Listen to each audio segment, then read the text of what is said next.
Welcome to day 7 in our devotional walk through the book of Revelation. Earlier this week, you got the question about the Antichrist and then about the rapture. Today, much easier. The question is, which of the 7 churches are you? So there are 7 churches that get discussed in the book of Revelation, chapters 2 and 3. And these are churches that Jesus is sending a letter to. So 7 different letters to 7 different churches. There's actually more churches than that in the area. These are not necessarily the 7 biggest, but they represent things. And I've been talking about the fact that 7 is this number of completion. And so there's almost this sense that it's all churches. I just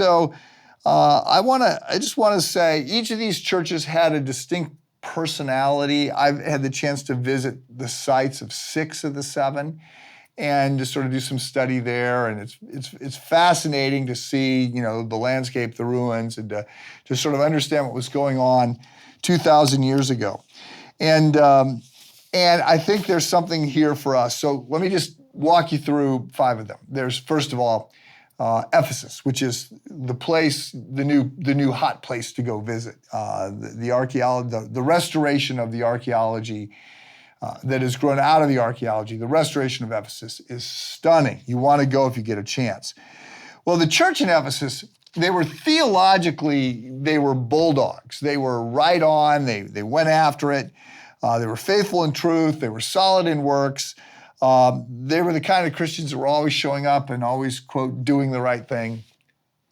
But Jesus said, you have forgotten your first love. Like, you're doing the right things, but your heart is cold towards me. And your heart is cold towards other people. And I've met some people. I've been in the church of Ephesus for sure. I've had that attitude from time to time. And I've met some people. I've had conversations with some people where I say, wow, I love your theological precision and your thinking, but you're sort of mean and angry. And I find that I can't really embrace what you're selling because I don't like who you are. And so that's Ephesus. Pergamum. This is a group that's faithful under pressure. But they've started to flirt with compromise and with false teaching. And they're trying to blend a little bit of other things in there. And so they begin to compromise on the truth. And they buy into relativism, which is very rampant in this postmodern world in which we live. Thyatira, this was a group, they were hardworking and faithful. By the way, there's sermons on each one of these where we go deep into them. But we're water skiing over the top here. And so Thyatira, hardworking and faithful, but they tolerated sin, in particular, sexual immorality and idolatry. It apparently was just easier to look away.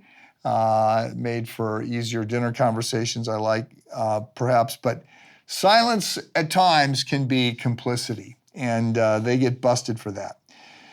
Sardis, this one is perhaps particularly haunting. They had a reputation for being alive, for being vibrant, for being influential and successful, but they were dead inside. And, the lights are on and the programs are running, but the Holy Spirit is not active in the church. So they were sleepwalking through faith. And the last one I'll mention is Laodicea, which is in some senses maybe the most famous or infamous. They're lukewarm. They're not hot. They're not cold. They're lukewarm. That ties in with the fact that if you go to Laodicea, you see that they had hot springs, they had cool water, but the problem is their pipes got corrupted. And so you didn't get hot water or cold water. You always got lukewarm water.